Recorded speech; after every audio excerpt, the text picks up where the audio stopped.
Thanks, Sarah. Okay, so I'm going to be talking about teaching ancient history in a mixed ability setting, and I'm just going to put up I'm hoping to get this right. There we go. So my context is that I teach at a state comprehensive school. It's very large. We have over 2,000 students in Northwest London. Ancient history, we are trying to grow, and it sits amongst the full range of classical subjects. So we're quite a serious classics school, if you want to put it like that. But every single class in pretty much everything across the school, apart from things like maths, is mixed ability. And that very much goes for ancient history, which attracts the full range of ability. I just put an example up there. Our current year 10 cohort, which is our biggest one at the moment, of 43 students, 10 have various kinds of special educational needs. And that's fairly typical. We do seem to be considered, I'm very proud of this, quite a safe space for particularly neurodivergent students who see classics as a space where they can very much be themselves, and I'm very proud of that. It does mean we have to consider teaching a little bit more carefully, and it does make the classroom quite an exciting place, as you can imagine, where students express themselves in a range of ways. We do have some very weak students at the moment as well, and it's them really that I'm mainly thinking of as I think about how to present material in a way that is accessible. I'm going to probably be talking more about them as we go. So there aren't any miracle strategies here. Everybody's mixed ability class is going to be significantly different from everybody else's. So I can only talk from my own experience, but here's my attempt at trying to talk about mixed ability ancient history teaching. So, okay, key challenges. If you teach this syllabus, you will know what they are. I've put lower attaining students in brackets simply because these are key challenges for all students. And the top one, I think, is understanding and recalling a significant amount of factual content. So we know this is something we talk about at most CPD sessions, is the struggle of trying to have students remember everything they need and deploy it. For GCSE ancient history, 4 different units, 2 different papers, different skills. It's that sort of level of recall that a lot of our students, even the highest attaining, do find a challenge. Our sources then come next, and both particularly actually comprehension of sources, understanding really where they need to deploy that information, and then evaluating the accuracy of the sources that are prescribed. And that really is where perhaps some of our students don't even get to. Our weakest ones would struggle to get even to that point. And strategically looking at exam papers, we have 9 different exam question types to tackle, and training our students how to do that is something that I do fairly methodically, and I'll talk you through what I do, which is not the perfect answer, I'm sure, but it does seem to help our lower attaining students to at least have a go. So in terms of factual content, love a good story. I think that's human nature. Stories are the best hooks for students of all abilities. And so I do quite a lot of source work simply because, including in the period studies where sources are not set, simply because those stories are much more likely to help students remember key themes and figures and events than just simply text. So love a good story. And the more we as teachers can stand up at the front and make them fun and engaging, the better, really. I always act out the story of how Superbus literally drop kicks Servius Tullius out of the Senate House, and then how Tullia then runs him over with her Land Rover backwards and forwards. And if you march across the classroom drop kicking people, students tend to remember that for some reason. So things like that we have real control over. Chunking information, something I'm sure we all do, and providing regular revision stops, which, because I use study booklets throughout the GCSE course, are built into the resources that students have. Lots of images and icons for dual coding. I'm going to try and show you some of that later on. So activating different parts of the brain, having lots of images on the board, in the booklets, getting students to respond visually as well. So I have one particular student in mind here who is very visual and prefers to respond in drawing, storyboarding. And so he can come in really handy here because he'll be able to represent something that will allow others to access the material in a different way. And again, that's a really good way of getting our neurodiverse students much more engaged rather than just focusing on writing. I talked to my guys about layering up So we talk about layering up knowledge using different media. So watching a video, then reading the sources. But also that could include, as Abigail was talking about, looking at later representations of events, paintings, statues, coins, all of that just adds richness to their understanding. Now, practical activity sounds a bit weird, and see, Gronya's remembering what this is. So my main one that I really love doing, and I do every single year, where I think, okay, students need to understand how the Greek phalanx worked. They need to be able to outline Greek and Persian fighting techniques for Persia, and they need to understand the importance of the phalanx for Alexander, which we do as our depth study for Greece. So in year 9, I have students make hoplite shields out of papier-mâché, and we go out, having learnt about the phalanx and done all the kind of academic work, we go out and we march around and act it out. And that means that they can come back into the room. We do this immediately after the activity, having terrified everybody around the school, including visiting football teams. And we come back into the classroom and they sit and they write an outline question. And having had that personal experience of trying to get into a shield wall and understanding the importance of training and leadership and discipline, then finally working out why the Spartans taught dance to their boys, means that they give a much more interesting original answer, one that's got secure factual knowledge, which they then retain. So it's all about getting your hooks in and making sure that that's a memory, because I take pictures of them, they stick those pictures into their book, that they can then sort of latch onto later when they come to revise. So it looks weird, but it's great.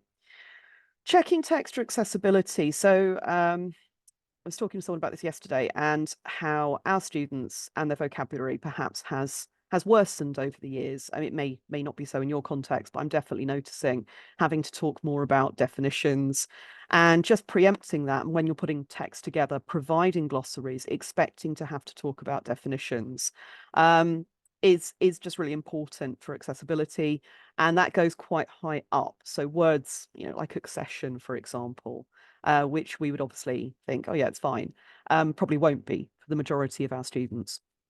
So similarly, having key fact summaries just ready for students to use. So our weakest, who really struggle with factual recall, just having things to hand out to them, or that they know they can access from their books or their folders or their booklets. Things like, for example, a rundown of 3 or 4 or 5 things that every Roman king did. And then that makes them feel a lot more able to contribute, a lot less panicky, and eventually they will have to learn it, and that's a whole other, well, sort of related question, but at least then they've got that increasing confidence of having the resources in front of them. Practice give me 3. I mean, give me 3 everything, because if we think about the exam papers, really that is what they're being asked to do for almost every question, apart from the short answer ones. It's 3 aspects, it's 3 features, it's 3 points, it's 3 quotations. So just having them do that for every single answer that you ever require from them really is good practice, and really just trains them to do that. And of course, naturally, we remember 3 very easily, which helps. And my big thing, right from the end of the first topic, I start drip-feed revision. So to be honest, the minute they finish the first section of the first topic, so we start with Persia. And so as soon as they finish Cyrus the Great, we start revising. We do weekly quizzes, we do weekly recap activities. They have lag homework going back over things that they've already done. And we then continue that process all the way through. So I've currently got my year 10s preparing their revision presentation project, which will then wheel out one of every week for the next 20 weeks. So they're leading it, they have control over it. It is, again, a really good way of having students respond in different ways. So from the weakest to the most able, you are going to get very different products, but they've all got accountability and responsibility. And they do tend to take that very seriously. And it gives you a nice regular routine start every week that focuses on revision to keep them going. And then we'll do something else after that. But it's something that I've found very successful. So just to give you a flavour of things that I suppose I've been talking about already. So on the right-hand side, you've got the, it's not the whole of it, it's kind of cut the top and the bottom off, but you can see the Regal bookmark, which you can cut and then stick back to back, that's got basic information about the kings that students can take away and use in their folders. On the left-hand side, you've got various other different things. So The top left-hand one, I'll put images up as a stimulus, as a starter activity, and have students tell each other a recent story. So using Oracy to strengthen their subject recall. So top left, I'm sure you can guess this one. That's the story of the Dr. Democritus and Darius the Great, which is a really good example just to be able to pull out of how Darius sort of keeps valuable people in captivity for as long as he can. And then bottom left, I quite like using visual summaries. They take a while to put together. I'm trying to have my more able students create them actually, but we needed to start with an example. So there's a Cleopatra one and an example of a revision stop in the middle there. So I don't know whether we're going to get a chance for me to go through a whole booklet, probably not, but that's the sort of thing that I space out in between just to make sure they are coming back again and again and again and again to key content. Okay, sources. Right, this is a big one because, you know, of how much they have to understand. And of course, we've got two different approaches to sources. So on the fly comprehension in the period studies and really deep understanding of known sources in depth studies. So in both papers, even in the period study, I regularly expose students to source material, probably too much of it, to be honest. I am starting to think I might take some of it out, just because of time constraints, really. But they certainly do more than perhaps is necessary. But that's because I like to choose passages that have got those real hooks in them. And in fact, in the textbook, actually, I don't often praise the textbook, I have to say, for Foundations of Rome in particular. But there is that wonderful story of how Sextus and Tarquinius Superbus are planning to deal with the noblemen of Gabii. And there's a story about Superbus cutting off the heads of the poppies, and that lovely metaphor about how he communicates with his son and how he's very tactical does tend to stick in students' heads. So just being able to choose source material that is accessible, you've made it accessible, and it's going to help them remember stuff, is really valuable because, again, you're practicing comprehension skills as you're reading it for the first time. You can teach them to read sources in clear stages, looking at the question first, thinking about what they're going to need to find, skim reading for names and places, dealing with definitions, which we're starting to see in the exam papers now for some words, which is really helpful, and then reading back through, looking for quotations that they can then use to answer the question, and training them to use quotations perhaps in a similar way to the way that they would use them in English. So using that language of, okay, locate, make inferences, add additional knowledge, link back to the question. And so you train them like that for every single piece of work they ever do on a source, and they will hopefully gradually do that automatically. And when we've got longer set sources, I just get them to write titles for each of the chapters. So for Plutarch's Life of Antony, there's a space at the top of each chapter, and they give that a title once they've read the chapter. So they're creating their own memory bank as we go along. So this, for example, is an introduction to a source on Foundations of Rome, where Romulus is expanding the city and so on. So I've got a glossary there. This is the first time that they've been introduced to 10-mark questions, so it's sort of a warm-up for that. And then some guidance at the bottom about reading the passage carefully to orientate yourself, looking out for names, and a bit of a summary just to help them get into it.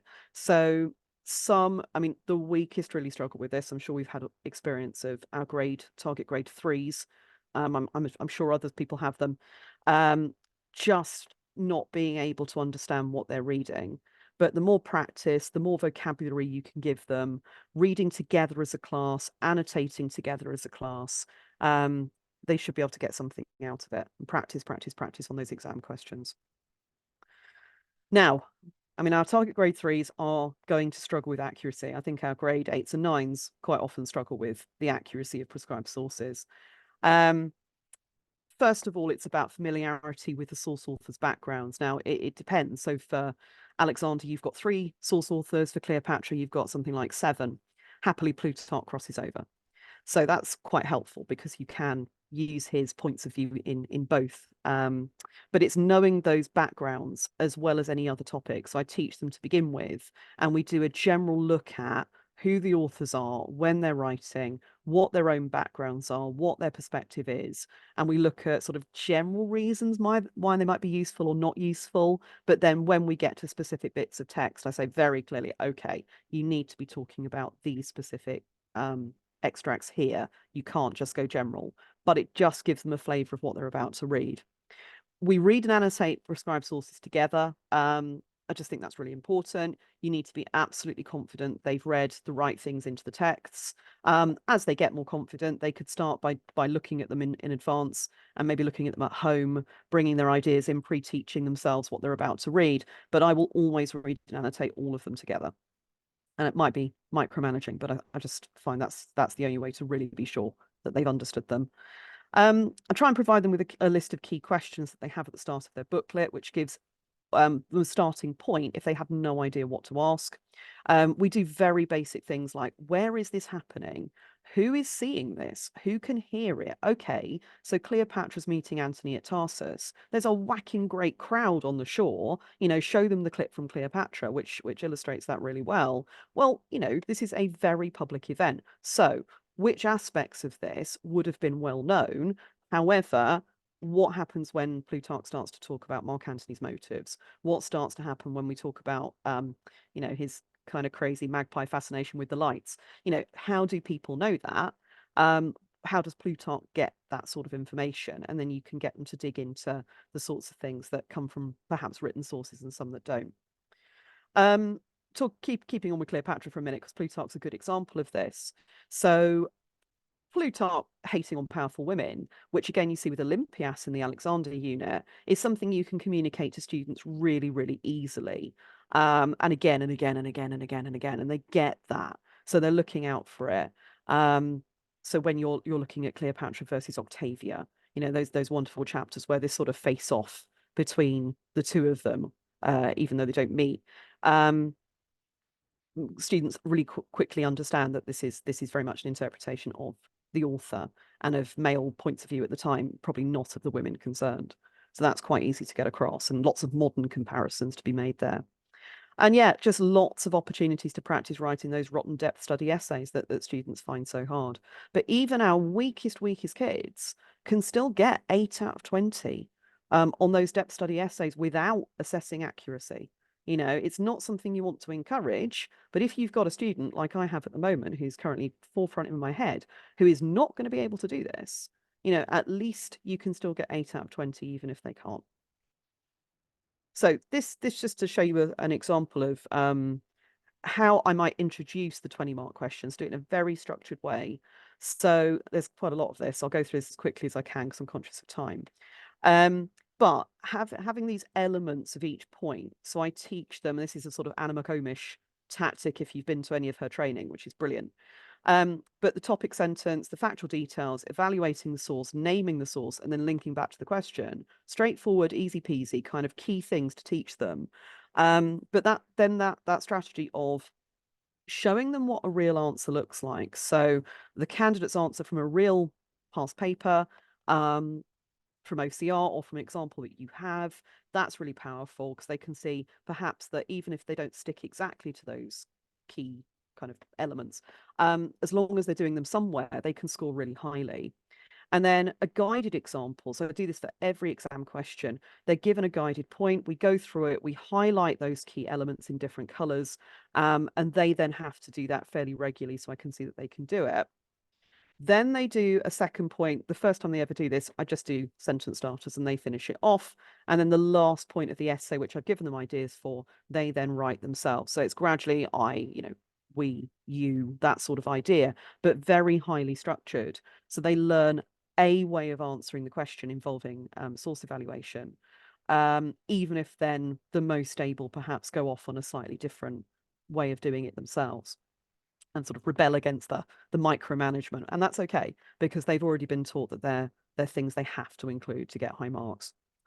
So that's really sort of my strategy for every exam question is show them a good example, model how to write a point, because we go through it and highlight it, then have a go at one or two other points themselves using structure strips down the side. So these sort of boxes down the side of the free writing paragraph that again just remind them what they should be doing. They're not absolutely prescriptive, so it's have you introduced your point with a topic sentence, have you included specific factual details, but it just gives them a rough order in which they might be doing things. So then the last thing is the different kinds of exam questions, which I think is probably the toughest element of ancient history GCSE, particularly given they have to answer all 9 types in one paper. So we've got Persia, we've got Alexander the Great. They're having to change gear almost 2/3 of the way through. So I've talked about exam training, and a lot of that is what's on this slide, I think. I'm just having a look. Yeah, using other students' work is really powerful. So we have visualizers in every classroom. I imagine sort of most other people are going the same way these days. And I just found that the most revolutionary, powerful tool in adaptive teaching and teaching to the mixed ability classroom, because you can get a range of other students' work. You can put it under the visualizer if they're happy for you to do so. And if you've got a culture where they're happy to support each other, and it's a very positive culture in the classroom, they usually will. Or you go round and you go, oh wow, that's amazing, can I borrow that? And they'll usually say yes. You get it and you put it under the visualizer, and they can see another young person's work that's in language they might use. Because it's all very well, I will write the model points and I'll try and make it so that it sounds a bit like something they would write, but that's never going to be as authentic as having literally Ayush's work up on underneath the visualizer, someone they know is good, but someone they could potentially imitate. So use of those visualizers is brilliant. If you haven't got one, really, really, really recommend using some budget to get yourself one. They're absolutely brilliant. Or even scanning students' work from other classes or previous years, use that instead. But definitely students' own work is really great. And I've already said this, but it's worth repeating. Use the rule of 3 for all tasks all the time, and just get them trained up in the right way. There you go. How to do 10-mark questions. Same thing. There you go. Same thing. Okay. So at the other end, I mean, higher retaining students tend to feel that they're already quite challenged by ancient history GCSE. But I do have some really high attaining students, and some really hard working students actually, who push themselves well beyond their target grades, because they just love it and they really they excel themselves. So I just try as much as possible to go off on tangents where time allows into topics that interest them. So one time they got completely obsessed about mummification. So we talked about that for a little bit. Weird stuff that you retain from primary school, but they're just encouraging their curiosity, getting them to read things, giving them modern scholarship, because they're going to be A-level students one day. Why not get them reading bits and pieces from Catherine Lomas on the foundation of Rome, or Mary Beard, or whatever you've got. There's some wonderful books out on Persia now. I remember when we started teaching Persia, there was nothing. Get them reading Lloyd Llewellyn-Jones. There's plenty out there just to give them little snippets from, and they love that. Some become completely obsessive. I've got some students who became obsessed by Mark Antony last year, bizarrely, and I just don't understand it myself. But it propelled them to the highest grades, because they just got completely obsessed with the subject in general. And they're doing A-level now, and are still mad. But it's great. It just makes a real difference. And then depth over speed. I mean, the problem with study booklets, there's only one, is that they do tend to jump ahead. The really hard-working ones will push ahead, and they'll be doing tasks well ahead of everybody else, which, praise, wonderful, wonderful, but it doesn't encourage depth. And so I'm constantly looking for ways to try and say, look, no, go and read this, go and do this, go and do more practice on this, just to make sure they're getting depth over speed. And then I suppose I'm trying to think of the most important thing here, because I'm just conscious we've only got 5 minutes. Providing tiered questions and just different ways to present their work, and that again is a way of harnessing their creativity and encouraging them to aspire to something that you wouldn't expect a GCSE student to do. So just for a couple of foundations of Rome examples, they were doing, why did the Romans win the wars against Superbus the other week? And they can present that in any way they feel like. So it could be a full-on essay. They're given alternative essay questions. And a lot of them were literally immediately saying, no, give me the most challenging one. Give me the most interestingly different one. I'll do it. I'll do 2 of them. And you get that when you've got them, when you've got them passionate and enthused and feeling like they're doing well. But just give the plan for those opportunities and the modern scholarship at the top, things like that, just for something a little bit different and more advanced.